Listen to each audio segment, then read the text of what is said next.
And we're back with another episode of the Lakers Fast Break podcast. It's Lakers pregame, everyone. The Lakers and Rockets are on tonight. First game of a back-to-back for the Lakers. It is Gerald Glassford coming right back at you here for the Lakers Fast Break. Pop Culture Cosmos, where we cover the latest news and trends in pop culture each and every week, twice a week, wherever you get your podcasts. And I just literally, and also radio stations as well, I just literally, during this intro, dropped the latest episode of the Pop Culture Cosmos. A little late, but it's a good one because it is John Orlando and I, John Orlando from the PVD cast. He and I cover the state of pro wrestling for January and February. And as you know, if you've been watching the news lately, it has been very, very interesting to say the least as far as the WWE. And we cover all that, the latest news on Vince McMahon and the lawsuit that's going on and all the charges and allegations, plus also as well the Royal Rumble, the WWE Netflix deal, the state of AEW, and more. So go ahead and check it out wherever you get your podcasts or on Pop Culture Cosmos on YouTube. It's a great conversation, and I highly recommend that you go ahead and check out what we do at the Pop Culture Cosmos. Plus also as well, Inside Sports Fantasy Football. Not this week, but next week, we will be providing our Super Bowl thoughts and picks for you in detail on the next Inside Sports Fantasy Football, so stay tuned for that. Plus also, of course, don't forget Joe Soro. Tonight, after the game, 11 p.m. Pacific, it is your final nightcap of the evening. Lakers Nightcap with Joe Soro. Don't forget his great show, his new show there on Pop Culture Cosmos. No, actually on the Lakers Fast Break YouTube channel and also Facebook as well. Plus also, of course, he is Ox9247 at LakersBall.com. And of course, you know he owns the company he's working at right now, probably Simblades with a Y.com. Of course, our good friends, Daniel Barry, Sports Highlights right there. Yo! Daniel Barry says, Game of the Year, Lakers Warriors. Yes, it was, my friend. Absolutely. It was indeed the game of the year so far in the NBA. What an exciting game it was. We do own the Warriors, as he is saying in the chat. But can they continue the win streak, Daniel? That's something we'll talk about here on the show.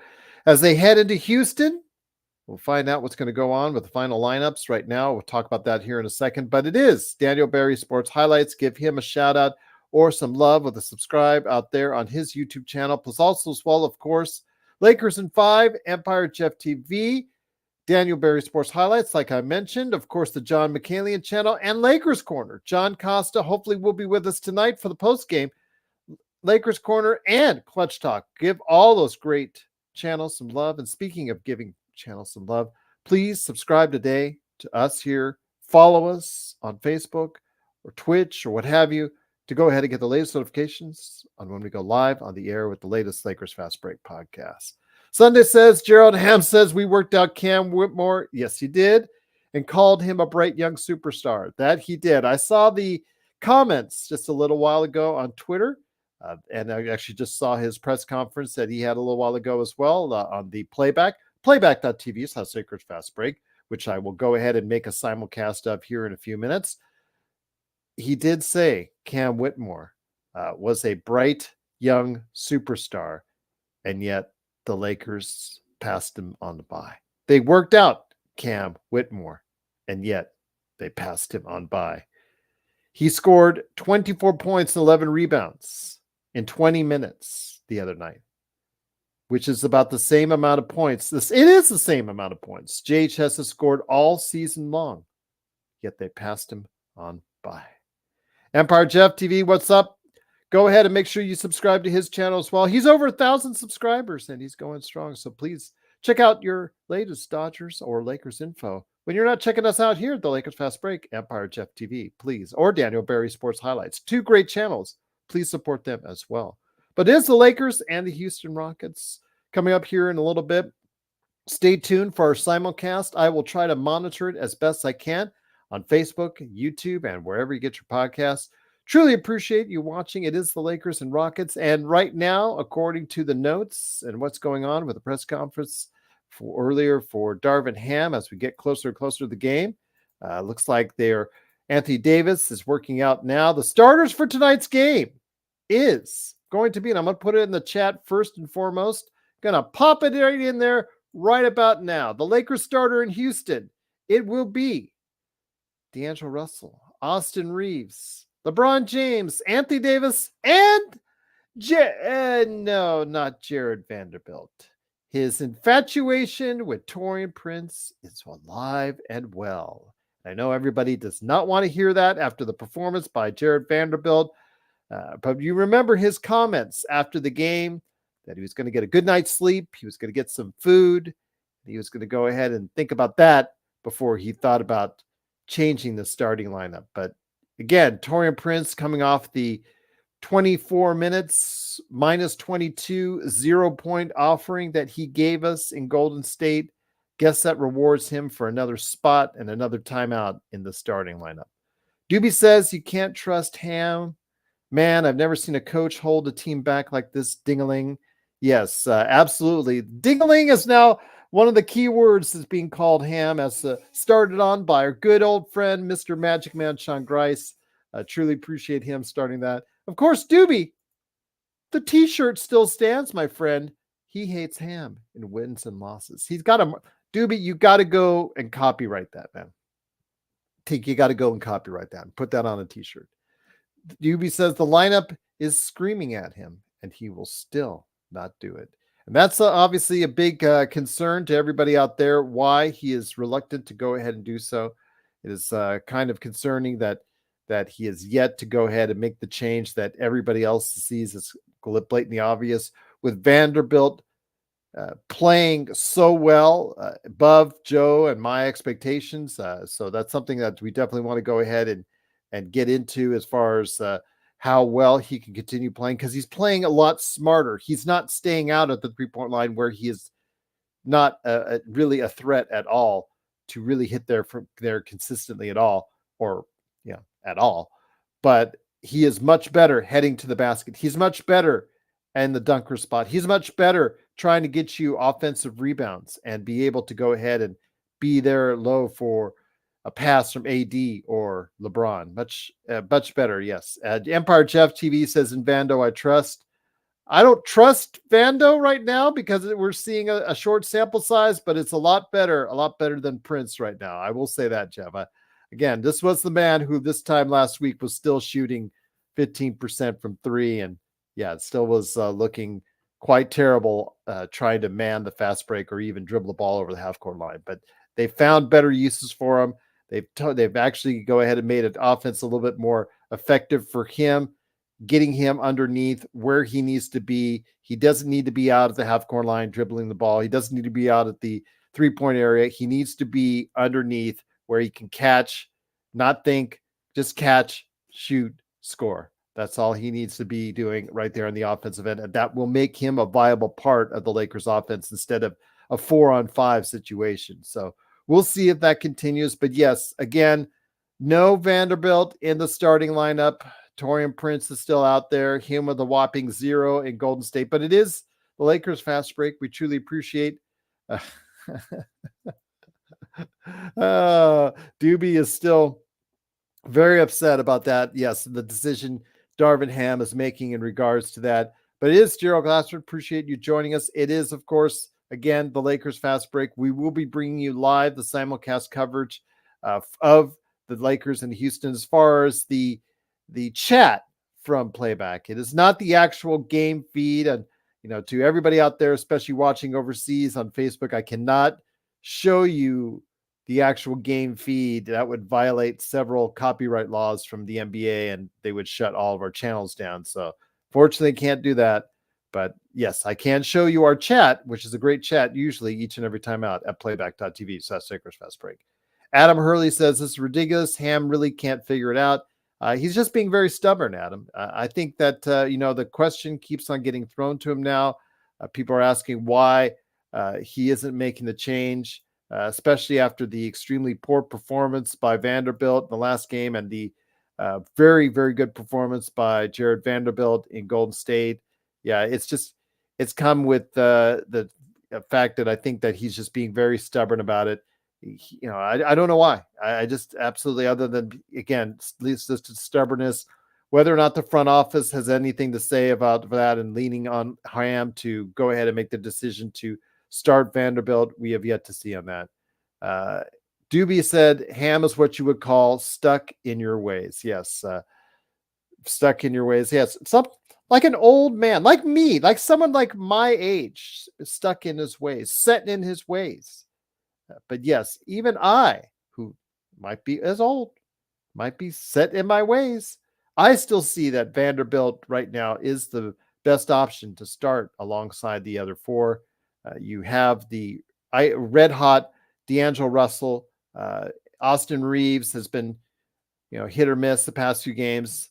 We'll see how that goes. He did play a little bit better defense. I do want to give him credit at times in the Golden State game. That was very surprising by all of us here at the Lakers Fast Break that he did manage to not get torched as much on the defensive end in Golden State. He did play some competitive defense at times. Yes, Doobie says like a 90-year-old head coach. Absolutely, just extremely stubborn. But I would say right now, when it comes right down to it, the Lakers do need to make the effort to win tonight, hopefully take the game tomorrow in Atlanta, because you've got Boston, you've got a game on Saturday, you got games coming up that are going to be really tough before you get over to Charlotte. Yes, and you do have to make a presence. You do have to go at least 4-2 on this Grammy trip, I think, to be successful, to think like it's going to work out. Adam says, would you trade Austin for DeJounte Murray, Gerald? To be honest with you, Adam, remember, I was the one who first put DeJounte Murray's name out there pretty much sooner than anyone else as an option for the Lakers. I probably would at some point in time, because Austin, you don't know how much you're going to get defensively. That's probably the best on Saturday we seen him in quite some time. And if that's the best you're going to do and you're still giving up 144 points, that's not exactly doing you any favors. So you might want to look into it. But the thing is, would the Lakers, if they trade for him, stay under the cap? Because it is paramount, Adam, I think, for them that they stay under the cap, avoid the repeater tax, get the supposed $14 million, whatever they get from. But the thing that frees up for you is the flexibility for this summer to change the team for the better. The fact you get 2 more draft picks, if you can avoid giving up any draft picks now in the coming days and still get DeJounte Murray, I do that. But at this point, I really don't think it's in the best interest of the Lakers to make an abundance of trades that would just put them in the cap, because I think that there's still so much farther of a gap for the Lakers from the rest from the top of the league, that DeJounte Murray or Zach LaVine or Dorian Finney-Smith or Jeremy Grant, none of those guys move the needle far enough for you that you're going to be in that stratosphere this season. I think the Lakers have to come to grips with that.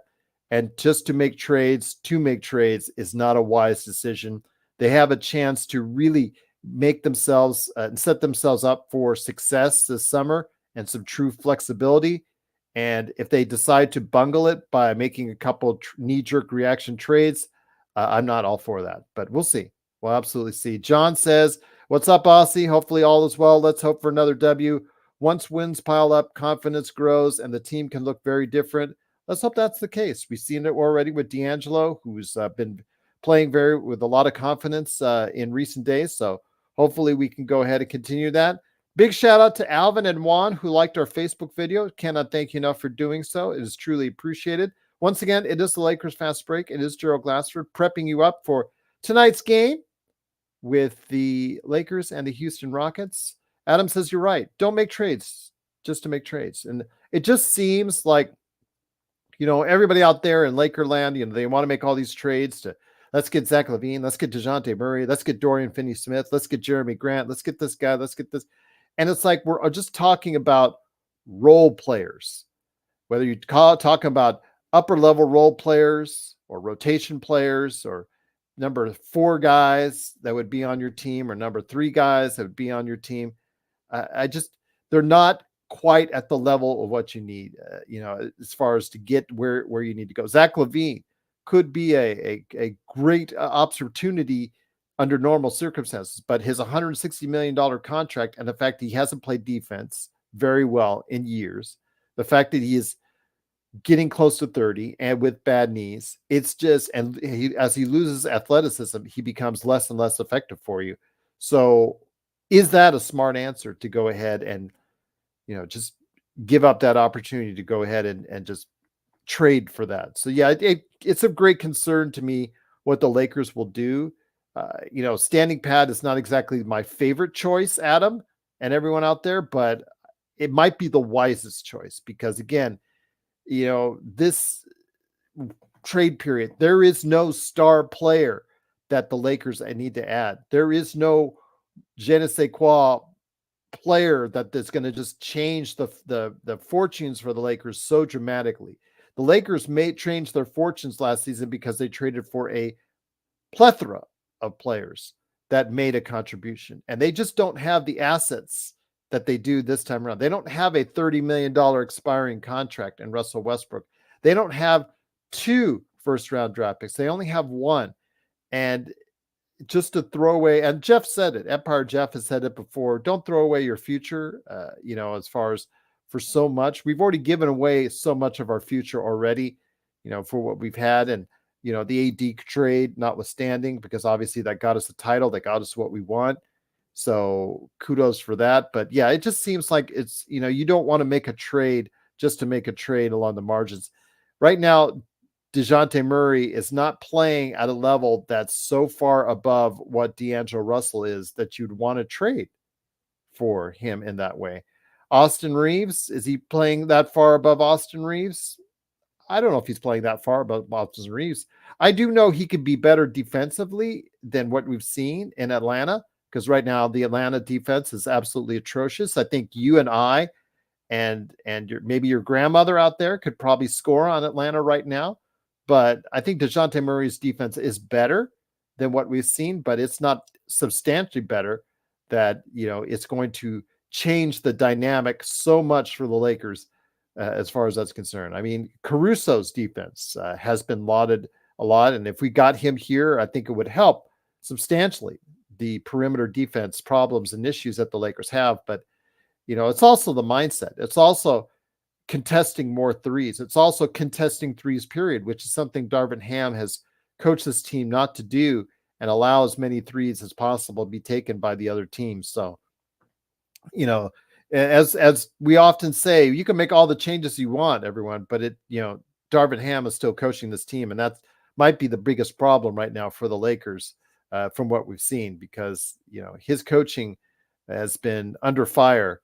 And if you're a supporter of Darvin Ham, even you have got to say he's made some mistakes in recent past that have warranted some troubling things, like even in the Golden State game. The Golden State game should not have gone as long as it did, but there were some mistakes Ham made in regards to coaching that unfortunately allowed that to go to as long as it did. Doobie says, give me Schroeder and play Wood and Rui.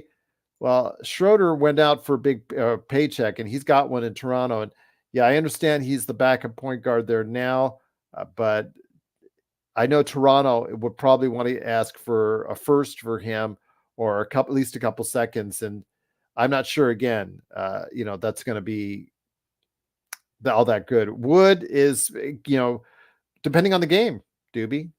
Wood has been inconsistent. Some of that has been provided by Ham and his inconsistent minutes for him, but sometimes, and we've seen the past couple of weeks, we've had a good Wood day and a bad Wood day. And those bad Wood days are pretty ugly, and you and I both know that. So, but the good days when Wood is hitting from the outside makes it a lot easier for the Lakers. Absolutely, indeed. Rui, I don't know what the deal with Rui is with Ham, and why Ham is reluctant.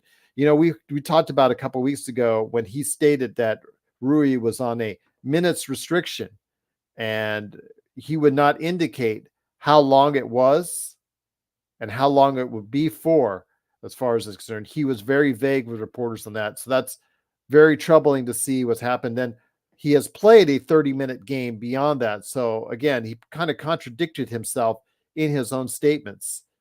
Yet, for the most part, he has diminished Rui's role to about 20 minutes or less, which is very troubling to see. Doobie says, I feel like Rui and Wood played good, and they both got yanked last game. Yes.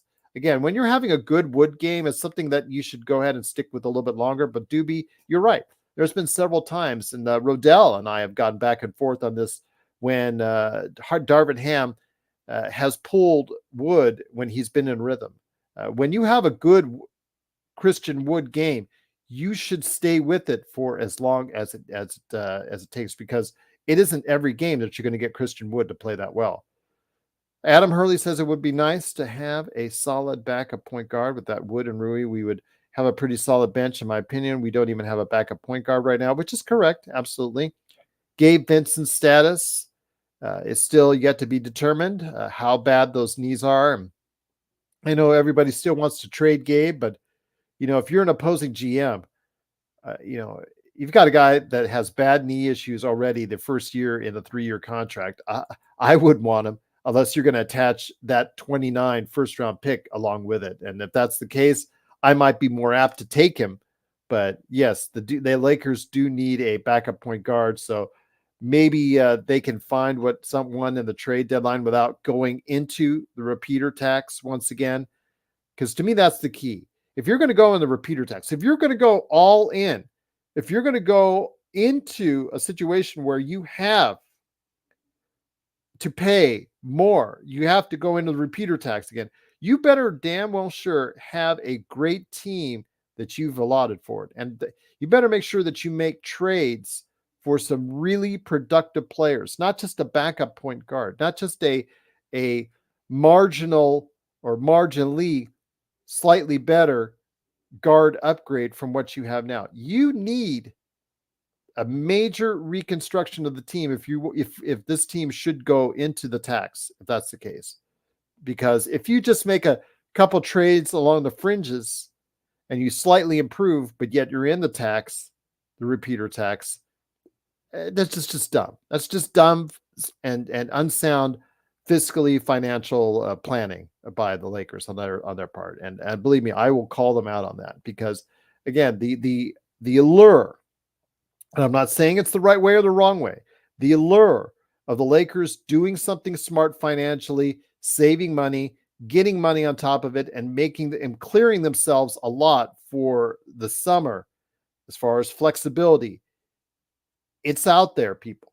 It's really out there. And I understand you say you might be giving up the season for that, or you might be just to say, you know what, we're going to ride it out with what we have. I'm just saying, if you go all in, you better go all in with some really damn good players that you're trading for. If you're not, then don't do it. Don't do it. It's just not smart and not sound. But once again, it is the Lakers fast break. We're getting closer and closer to the game time right here in Houston.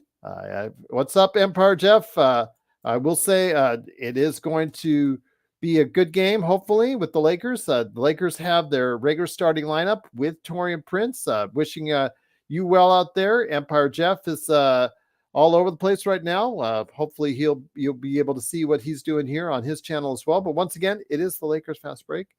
Yes, Zangerstein, we mentioned that at the top of the show. Yes, we saw Ham's comments about Cam Whitmore. I mean, just the absolute stupidity of what went on as far as the brain trust. They work out Cam Whitmore, and his comments that he's going to be a budding superstar. It's right there. Absolutely. I don't think Joe has heard that yet. I want to hear what Joe has to say when he hears those comments. I will make sure Joe, who has also been on the Cam Whitmore train, such as I have been when we were from the get-go, from the draft, on that draft night, he and I both wanted Cam Whitmore. We said on this very show, we wanted Cam Whitmore on there. And I want to hear what he has to say. But yeah, it's ridiculous, Sangerstein. Cam Whitmore, after spending some time in the G League, he's come back. He's been productive off the bench for Houston. He has been outplaying his much higher draft choice brethren in Thompson. Yes, he's been playing a lot better. Amen Thompson. He's been playing a lot better than him coming off the bench. So we'll see what happens. But it is, yes, going to be very interesting how that happens indeed. Laker fan says TP needs to come off the bench. You are preaching to the choir when you're talking about that. But unfortunately, Darvin Ham's insistence and stubbornness even after a 0.24-minute minus 22 performance in Golden State for Taurean Prince, he gets rewarded by staying on the starting lineup, is absolutely befuddling. But yet again, Zangerstein goes back to comments he said after the game where he said he was going to get a good night's rest, have some food, have some wine, and think about that more than he thinks about changing a starting lineup. So these kinds of answers are not appreciated by us out here as far as that's concerned. I think it's disrespectful in many ways. I think it's very concerning. And these are things that need to be addressed and addressed properly, and they're just not. And they're absolutely just not. 805 says Prince is a shoe-in starter, regardless of how bad he's playing. He'll probably get 25 minutes to Rui 15 or 17. You were correct on that. Even in the win at Golden State, he got 24 minutes there, like I said, and Rui got less. But Rui shot better and shot well in the limited amount of minutes that he was in Golden State. So yeah, it's really hard to figure that out. Zangerstein says Whitmore literally fell into the Lakers' lap and they passed on him. A ridiculous decision. And Rodell sent us a email today criticizing me for my comments to Isabel on why I think that Rob Pelinka is not a good GM because he's not. I've said it on this show for quite some time. I think I'm going to paraphrase this now. So I'm going to tell Rodell, this is for you, and you answer your email question, LakersFastBreak@yahoo.com. I'm going to paraphrase what I said previously in regards to Rob Pelinka, everyone. And Rob Pelinka, if you were having a job performance review right after the last season, let's say right after last season, you'd say, okay, you had a really good stretch recently, but there was a period of time between the championship and what we saw with that brief little window in the trade period where you got Rui and you got, of course, D'Lo and you got Jared Vanderbilt. There was that long period of time where you deconstructed a championship winning team and deconstructed them out of the playoff run. Then you constructed the world's oldest NBA team, if everyone remembers correctly, the geriatric team, the all-star team from 2012, but yet it was 2022. So yes, those are the teams that you constructed. So all your performance for years has mainly been terrible. And yet you had that one brief shining moment of somewhat competency in there. So your overall performance is lackluster. You're thought of in most people's opinions, in my opinion, as a below average GM. So you need to go ahead and make sure that you provide your fans out there with a quality future going forward. And whether or not it's making a move now or not, you have to do whatever's best for the organization. I get that. But if you go all in, you better make sure it's for players that can damn well move the needle. And I'm not sure if they're out there right now. I think people need to realize that they're not players out there that's going to move the needle far enough to close the gap for the Lakers from where they're at to where you and I want them to be. And if that's the case, I would say, why put yourself in financial harm's way and get another year of repeater tax or get less flexibility going forward and costing yourself because of it? So we'll see what happens. And again, I want to see if there's a change. I'm hoping if there's a change, it's a big change. It's a good change for the Lakers. But if not, maybe the smartest move is to not do much at all and staying under that tax. But we'll see. Once again, it is the Lakers Fast Break. Hopefully the Lakers will continue to play well offensively. Obviously, the offense has done a lot better in recent games, especially coming off that double overtime thrilling win, the best game of the year against the Golden State Warriors. Can they continue it? We'll see. But again, we'll be setting up for the simulcast here in just a couple minutes. That's going to be available on Facebook, YouTube, and also as well, playback.tv/Lakers Fast Break. Looking forward to seeing and hearing your thoughts up on the chat for playback and also as well YouTube and Facebook as well. So looking forward to indeed. So hopefully you will be out there enjoying the game. And afterwards, of course, the best Lakers post game that's out there, and it's not even close. It's right here at the Lakers Fast Break. And then, of course, also as well, your nightcap for the evening later on tonight, 11 p.m.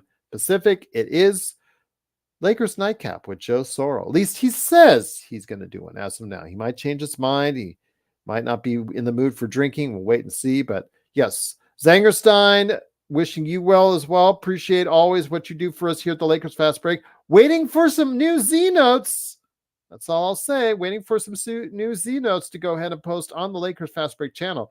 Always a great read out there. Anytime she goes ahead and takes time out of her day to drop by some Z notes on our channel. So we'll see what happens.